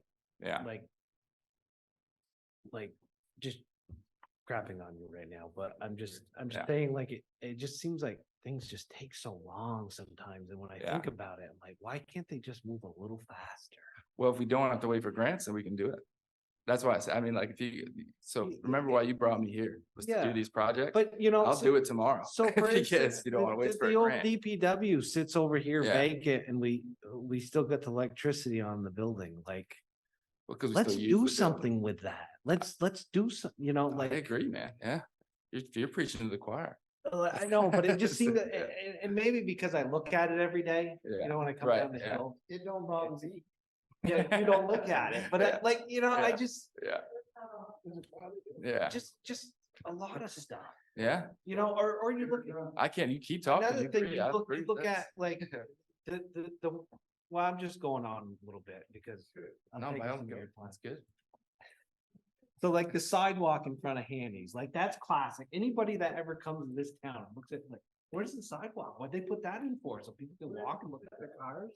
You know what I mean? Like stuff that like never gets We completed. tried Yeah. so hard to fix that and then Well, I know, like I think I Someone was came here in when and we s- did away with the sidewalk ordinance. I'm like, well, we had a little dollar amount. We should have just kept it. Like Yeah. $35 a foot or whatever, whatever it was, like that would have been money we could have moved forward with these projects. Instead, we just. Well, our original, we would have had the Route 7 South sidewalk done if it wasn't for the flooding, because that's what took. I shouldn't say done, well, yeah, right about now it would have been done. If the construction company didn't get pulled away for the flood. So So- we have a construction outfit picked for that or was it? Yeah, we accepted a something bid. else? Well, we're in contract negotiations with the firm, yeah. But they, even during it, they were saying like, we're not gonna be able to do it this year. Cause they originally said, hey, we can get this done by the end of October. But then they couldn't finish with the other flood work from the other localities in time, so. So right now it's planned for the spring. Yeah. I can see Al, my what do other we got? 50 minutes to Jonathan. In response to you, Jonathan, having been around for a long time, part of the problem is the select board. You have two different values, low taxes and spending money. And we've had many times, we could have spent money to have that sidewalk built on the south side long ago. But nobody wants to part with money. Find grants, let somebody else pay for it. And I think the board has to, and we have some major issues coming up in the next couple of weeks. We have to work our way through values of no taxes or low taxes. And looking to the community to the forward, what does it mean? I just one real quick thing, like I look at that sheet that Anna handed out during our budget session with all the different funds, or not, you know, like just a lot of balances on there. It just seems like we collect money, we should be using it, we shouldn't hold it, you know. Or don't collect it. Or don't. I've been begging to spend down the Stonehouse account. Like we finally did it this year and it's like, now we can't find a contractor. Oh, we got one for the roof. Yeah. What's that? We got one for the roof. When's it gonna happen? Soon? We're gonna talk about that. Right? Yes, we're gonna. Gotta So do it. shall we, I agree. move on Let's to, do it. We got- Yeah, so yeah, move on to, no, that's good discussion, John. Go on, Sean, I think we got the transportation alternative program. Yes, the TAP, you can't, don't totally separately. Yes, this is just a general scope study of I don't even know what RCP is. You guys know, this is where Dave should not be on vacation. RCP. Yeah, east and west basins located on the sash, so it's at least gotta be there. Got to do with stormwater. Yeah, stormwater, Yeah, putting up barriers to keep the water off off the community drive. okay. And keep it in between the sash and the ditch, or in the Okay. ditch, so Gotcha, it doesn't go over. gotcha. So tell me more about that one. Well, then this is really from memory that's not so good. But Dave and the city negotiate, the city has a stormwater pond on the other side of the Route 7. Yep. And somehow they're going to try The to, west of it, right? Nathan and Richardson. somehow they're gonna try to get the water, as opposed to coming down, what's the name of that street? Mason? No, the other one, where the housing is, but Tanglewood. Yeah. Rather than having the water go down Tanglewood, there's some way from Sam's Do a property, good ditch of the berm. right? Get it, Come down, go straight west. Other side of the road. right, Build a canal. and then now work its way into the stormwater pond that the city's going to use. And also the pipe is in the 1960s, it's only 18-inch. Right, they've got. Okay. That's what it's got. So I remember Dave talking about Yeah. that plan. So this is right here where this is a grant to help us do a scoping study for that? Is that what Yeah, that is? I would call it updated plans for it, yeah. Gotcha. Which okay, we're okay. making very good progress. I think I've told you with the city and also V-Trans recently. Okay, I just so- didn't connect your Yeah. information on that with that project. That makes sense. I thought it was a new one, so, okay. Any other With the questions extra- on that one? I think we're, okay. Good, Sean, thank you. And then we've got one more for, Yep, Better and this roads? one is an interesting culvert, I believe, well, let's just say it's a new design for the existing culvert under Fairfax Street. So it's from what I understand, it's a little bit of a faulty design and Which, we're about, deteriorating culvert. Is that the we're one? about on Fairfax. Rugbrooke? Is that? Is that on Rugbrooke? Yeah, come off of Red Brook. It's like a little, yeah, it's like halfway up the street, maybe. Okay, I got you. Maybe not even halfway. So what's wrong with it? It's really old and falling apart, but it's very deep underneath. I know it's deep. Yeah, It's now been a problem there. Told to me that it is, yeah. Okay. This is poor timing for Dave to go on vacation. So that's his problem. Yeah. Okay, so this is just to get a grant application. Yes, for this is just, these are all grant applications, yeah. Okay. Oh, Okay. Yeah. everything. Any other, Pretty much. so any other questions on the upcoming grant applications? Or that Sean just let us know about? If we don't get them, who do we be mad at? That's my question. No comment. on Say Jack. that. Nobody on our side. Sean, why don't we go ahead on that we can give, talk a little bit about the meeting, the joint police board meeting that we had about a week ago. Talk a little bit about those budget numbers and.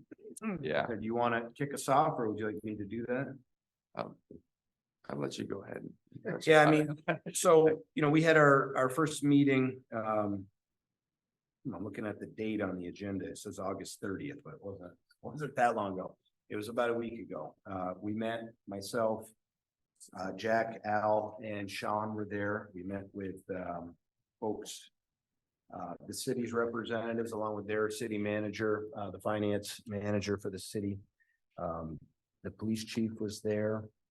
We got a tour of the new building, which I hadn't been in. The last time I was there, it was still CCV. And the three lieutenants, Tally, Weatherby, and Kuchar were also there. And so we got a pretty good look at what the kind of the physical spot of their operations. And then we went through kind of the vision that the police chief had for what resources kind of he'd love to have. And then scaled it back to what they're really looking for next year. In a nutshell, going from the current 12 officers that they're trying to get to, that they haven't been at full capacity all year, but they're on pace to, I think, have the full 12 like now. They're asking, looking to kind of increase the police force by about 6 more officers or so. 2 of which would be in kind of a specialized unit that I think the messenger and Vermont Digger talked a little bit about, which is the so-called street crimes unit. I remember what else I wanted to mention. I think that was it on that portion. Or for the town, I'm sorry. or for the town. For because of the town, right? Yeah. For because of the town. And it was very clear that it wasn't that there's going to be X amount of officers for the city or X amount for the town.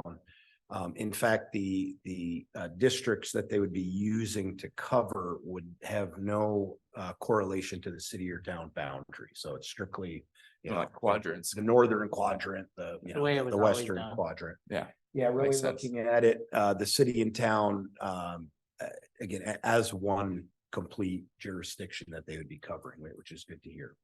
The budget number came in, it was a little over 2.4 million would be our half of that.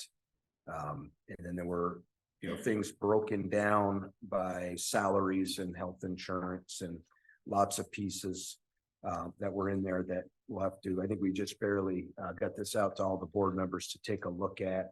So we can discuss it in more detail at a future time when everyone has a chance to look at it.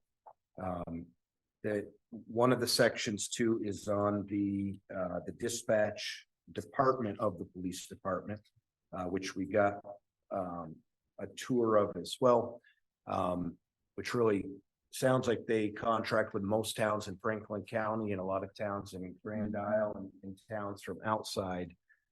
Where any call, if you are, again, you're in Franklin County or even other parts of the state, if you call 911, it sounds like there were only 6 dispatch centers in all of the state. So if you're in this area and you call 911, you're probably calling someone at the St. Albans Police Department. And they'll find whatever the appropriate, fire department or police department or EMTs, they'll contact it and get them off to you. I'll stop there if there's any other questions or comments right now. I know, like I said, this was an initial budget that we got out. No decisions were made at the meeting. And that's where it is. We do have another meeting in a week and a half to come back and reconvene, so.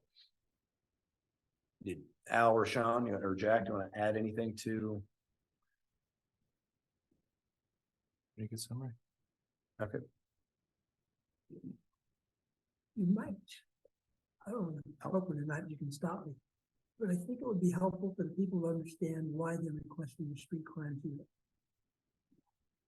You remember 50 years ago? Go ahead, Paul.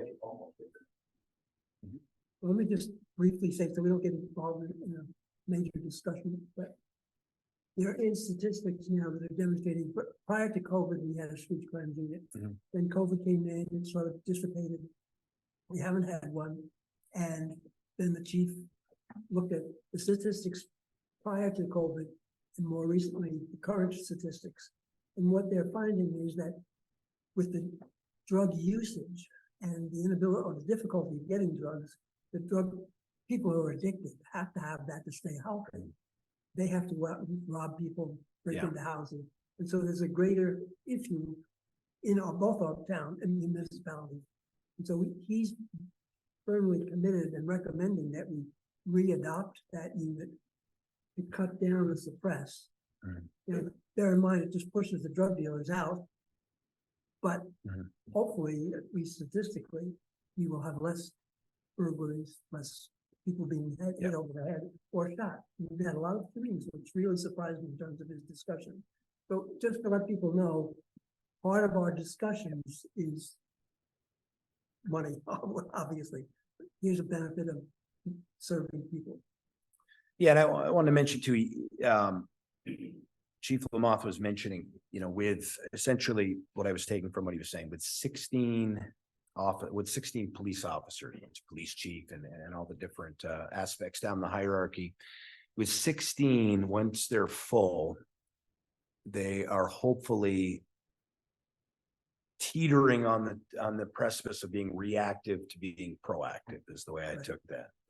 With the street crimes unit would be two usually very experienced folks. You want us to understand, when you're talking about street crimes unit, we're not talking about, he said, the guy who's dressed up looking like I think he said a hippie or something, and going undercover. We're not talking about the Paul Lawrence type situation, but folks who have a lot of experience and do a lot of observation. He's talking about them being much more proactive, where they're not being called to things, but they're doing observation and doing whatever they call that. Fake out, right, sitting out in front of somewhere. Yeah, and I did ask him the question, what percent did they think of crimes in St. Albans that are related directly or indirectly to drugs? And they quickly came up with 90%, probably 80 to 90%. People aren't stealing stuff because they want something. They're stealing it so they can get money to buy drugs. That's right? I mean, everywhere, it's though. Like, we'll talk about absolutely. this more later, Absolutely. but Yep. No, I'm just reporting out on. I don't want to sugarcoat this 2.4 million. I don't find it to be acceptable for the record. And I want to talk about that more as it relates to our contract with the city. There are a few items, and I think the street crime unit should be looked at as one of the first ones.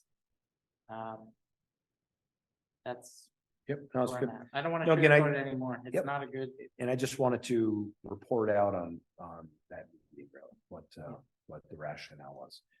Chief Lamoth, I did ask for some more information, and he did get that to me a couple days ago, but in all fairness, we had a busy weekend with hockey and family and work and all that stuff, so I haven't read it. It's a very, very long, detailed email, so.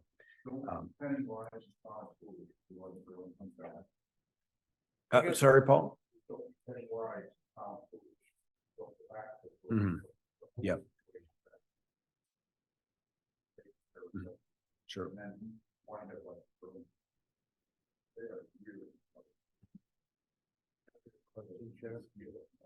Yep. I agree. I agree. Any? Yeah, no, point taken, definitely. Any other comments or questions? I got a comment. You know, it seems like this drug problem just keeps going on and on. And you can throw all the police you want at it. Does it really solve, like Al said it perfectly, like it pushes it out. It's exactly. So I realize the crime might go down, like the stealing and the theft and stuff like that, but like society today, I just saw on Facebook, a guy in Swan Ace Hardware walked out of the hardware store with a cart of goods. Like, you've got to be kidding me. Like that's the norm. Like, it happens at Home Depot and Lowe's daily. Happens at, yeah. Like, how come that isn't being stopped? Like, that's the thing, like, how come, like, if I was a business owner, like, for one, that wouldn't happen, I'd probably go to jail, but anyways, like, how come the police, like, and then you hear this turnover, well, if they go to court, if they don't really get a slap on the wrist anyways. Publicly Like- traded corporations are closing storefronts due to theft. Target's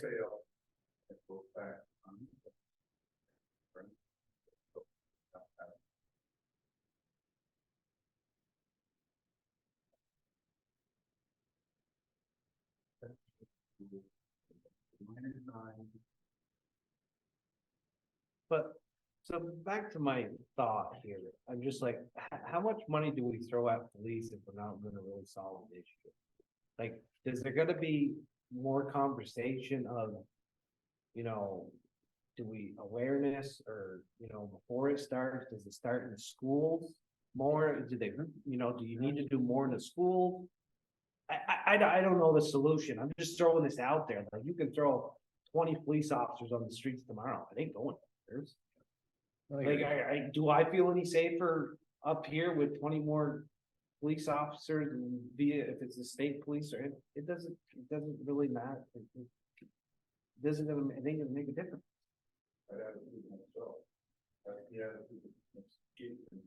Yeah, I think, Well, I'm not saying give up, but like, at what point do you stop looking down the strictly, like, just throwing law enforcement at it? I'm not saying, you know, do you look at the court judicial system? Do you look at, you know, like, what's gonna change?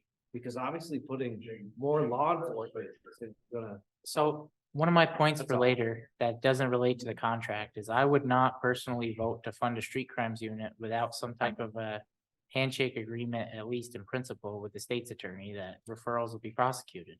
If there's no follow through, what is the point? What's the point? Throw 400 grand a year I'll at it. bring that There's up, no yeah. point. Yeah, one of the things, and I guess I remember this from, and I think this is what Paul was referring to, right? Back when the city and the town did have their first contractor, the most recent one before this, that they did have a street crimes unit.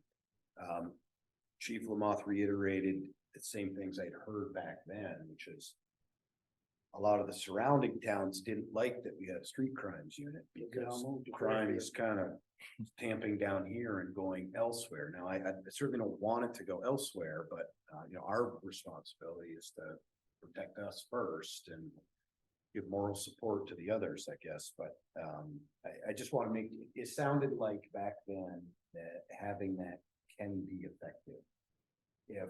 If you were trying to open a door, break into a car and one door is locked and you might just go to the next one. I guess that's part of the idea. You know, you have folks here. Well, it was sold to us as, And I'm not debating that. I'm just, again. no, historically speaking, it was sold to us as, we don't have the resources. Every time we get a phone call, you know, Mrs. Smith on Rubley Street called or whoever and said, hey, there's a bunch of cars in and out between 11 at night and 3 in the morning. And I think there's a drug operation going on across the street, but I don't really have proof. Can you do something about it? Chief Taylor sat right in front of us at the old town hall and said, I don't have the resources to investigate it. The drug task force at a statewide level had its resources cut tremendously. And the only way that I even have the resources to send an officer is if we do this unit and have dedicated bodies to it. And here's what I'll do if you give it to me. He said, I'll send an officer uniformed. We had a squad car that had street crimes unit plastered all over it. We'll drive right on up to the house in question where we suspect there's illicit activity going on. We'll send a uniformed officer to the front door, we'll knock on the door, and we'll say something along the lines of, hey, we understand that you might be dealing drugs here. We can't prove it yet, but we think you are. We'll see you later. And then they turn around and they walk away. People going to the place to make purchases will see the squad car there. It spreads like wildfire in that community and in those circles. People pack up, they move to Fairfield, Swanton, Highgate, and that was the benefit of it. I didn't see, and maybe the statistics will change my mind, I really didn't see any difference in petty thefts at Walmart. People peddling stuff to sell it on Facebook Marketplace or Craigslist or someone across the street from there, wherever they live. They were still making thefts to fuel a habit.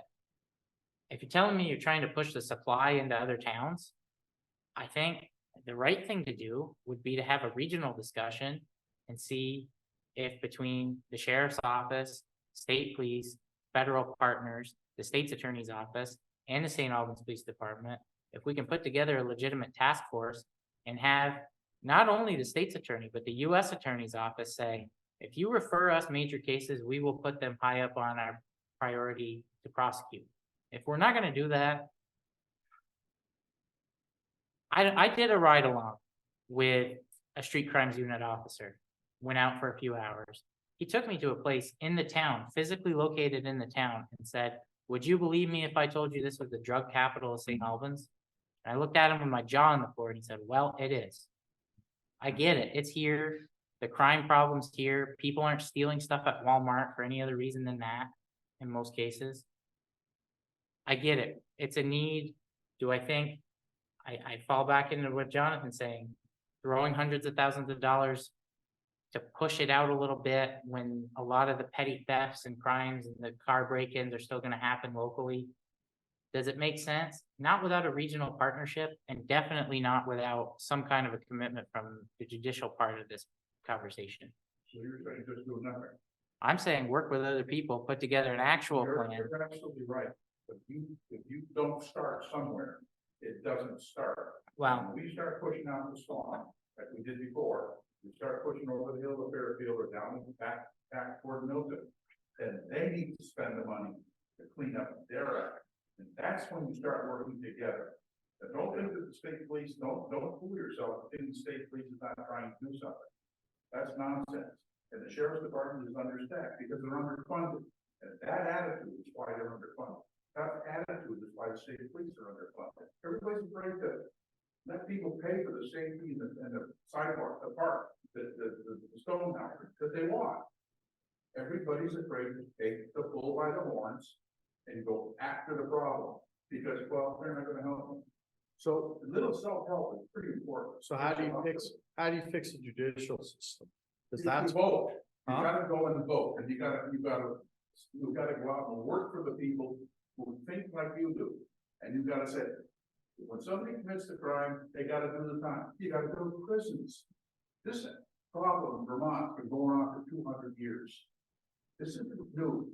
This is old, and every generation tries to come around with a solution, and there's been a lot of them. They've been good and they've been bad. But one thing is you gotta hold people accountable, and you gotta let them know that we don't accept bad behavior. And by sitting back and waiting till, oh, they're gonna help me over here, I'm not gonna do it because Swan's not gonna help me. Try that in a small town. You gotta do what you can. If you don't, you're not gonna think it's worth the taxpayers. Because if you go back to where you were 50 years ago, and even if it's crept up a little bit, you go back to where we were 50 years ago, we really gonna have. It's gonna be. no, we really have a problem. It's gonna be your grandchildren, your children. Well, you want to talk about? Oh, society? well, we asked about, I did ask the police chief about, they mentioned Narcan, right? And just in St. Albans City, and I think I asked, and I think the number was that they had deployed it, I think they said more than 900 times. And Narcan, yeah. And again, not to debate whether or not the police should be out saving people. I certainly don't think we want to say they're not. But just as an indication as to, how much drugs is out there, and You gotta understand. I just want to, it's, if you don't know someone who isn't affected by drugs in a negative way, I just can't believe that. My daughter is without a mom because drugs here in St. Albans, she's gone. And I know I'm not the only one, it's out there. It's not necessarily to arrest people to stop them, that's part of it, but it's the scourge of our century. I mean, and it happens every couple hundred years and everywhere in China and everywhere else, but it's Narcan. I just see it's just an indicator. Those are people who were saved, and hopefully some of them got better. I don't know. I mean, I'm not here to fund saving people from drugs, but it's a problem. We're not going to cure it, but we do have to take it super seriously. And I just want to make I'll stop there. I'm sorry. Go ahead. I think touched on, you have to understand that drug addiction literally changes the brain. And once it changes the brain, that person doesn't have control anymore. So he or she has to rob or make a lot of money to pay for these drugs. Yeah. I would take the example of marijuana. Remember when you could go to jail for marijuana? And what happened over the years? Now we sell it, but it's also pure. So you don't have to worry about chemicals being sprayed on it or anything like that. And whether you like that, so forth. But we have to look at it a much larger issue, remembering that unlike marijuana, it really does, these other drugs do change the brain. That person loses control. We need to help that person. If all the money that we spend from federally to state to local on drugs, put that into one huge pot, we could provide every drug addicted person with his or her supply, and we wouldn't have any more of that type of crime. To me, but it's societal. But we have to recognize first, once they get addicted, and Chief said a large part of the problems is our own medical community, starting off with whatever that opioid drugs. So there's no solution in the local of putting people in jail and all that, but we have to protect everybody as much as we can. It is a larger societal issue. I agree with that. And how we get the nation to change its ways is different beyond our capacity. I just want to, let's not make the person who is addicted, I hate to use the word, make him or her a criminal. Let's receive them as a victims also. But they've always existed. Yes. They've always been, always. And the state has wrestled, not just this state, every state across the nation that has been set up. They used to deal with institutions. And we realized that the institutions were full of abuse because they were never funded properly. It's the whole thing. They were never funded properly to do the job that needed to be done. I mean, how do you teach people to be good parents? That's the goal. How do you teach children to be good children? That's the goal. So you parenting, we've got all the structure. We just don't have the people and we won't fund it. It's there. The law is out there. We've got a social network in this state, particularly. Just as you word, is underfunded. so as you use the word funded, remember it's taxes. Listen, it's quality of life. Hey, let's stop worrying about the people that don't contribute. Let's worry about the people that do contribute, and let those that don't either find a place where they can go and contribute. You don't have a job here. You don't lay off on the dole. You go someplace else. That's the way you were. The way I was. You went where the job was, and when you got there, you brought your family. You didn't sit around and hope for somebody to. Even the old days, they didn't have the dole so much. You stand around, somebody give you some food. You go stand behind a restaurant and eat. That's always been with us, and we've come up with it. Hundreds, dozens. Take every state and go dozens by every state. All come up with different solutions, and the social agencies work with each other. If you don't live in the back, they know what they're talking about. But as far as protecting the people here, the police department, that's what the budget money is we're talking about. You underfund your police department. You disturb, give it disservice to the taxpayers. People who respect or work hard for what they have, acquire the properties, they live for their apartment, or they own their own property, they have value. we just have to find a way to convince them that it's the wise way to go. You're not gonna do it by standing at the price chart and see somebody go down, these people aren't stealing the drugs, they're stealing to eat. You know, walking out with a bunch of food and over the stuff. Because they do stuff, you know, they get sued, police officer won't grab somebody, he might get sued too, the law said, so I'm against. Proper enforcement. Voting counts. Chair, let's move forward. Yeah, we're on. Thank you. Yeah. My head's. Thank you, Paul. Any other final comments on that? I mean, this is contrary to just the first budget meeting we had for the police board wasn't the final one. So we've got at least one more. Well, there'll be more. Some of these issues. There'll be more than one. There'll be more than one. Yeah, I'm being very conservative. Yes. Should we go to, I think we got Act 250? The Westview. Yep. A few of those around. and this one's been on a few, so just informational only, no action required. I think we'll go down then. I'm gonna skip the chair's report. It's kind of the police board. Any other business from the other board members? Okay, and we'll go to the schedule. So I know the next one is Monday, November 20th and Monday, December 4th, at 6:30 are our next regular select board meetings. I think, Sean, we were planning to have a budget work session potentially next Week. Monday, but we'll finalize that and obviously warn it Yep. properly. If we do have it, it'll probably be in the evening. Yeah. Well, that's what it, I'm sorry. I thought it was 5:30 on Monday. Yeah, that's, Yeah. but Yeah. are we good? Is everyone good with that? We can What's just, that? 5:30 next Monday, a week from today, second budget work session. Oh, yeah? That is first time? It was just, You get the email? yeah, Sean threw out an email seeing if that was okay. Oh, the email. Yeah. Yeah. I like letters, you know. All the, all that new technology. Push that back to Or that not work? Everyone okay with 6 on November 13th? Huh? No, let's push it back Can to we push 6 it back to o'clock. 6 o'clock on November 13th? Yeah, let's push it back to 6. Good Okay. idea, Jeff. 6 o'clock, November 13th, next budget work session. Yeah. Okay, That's fine. and if I could have someone make a motion to go into executive session to discuss a contractual matter where premature general public knowledge of the subject matter would place the town or a person involved at a substantial disadvantage. I'd ask that you further move to enter into executive session to discuss a contractual matter under the provisions of Title I, Section 313A1 of Vermont statutes. And to please invite Town Manager Sean Atkins and Interim Director of Operations Alvo Jill.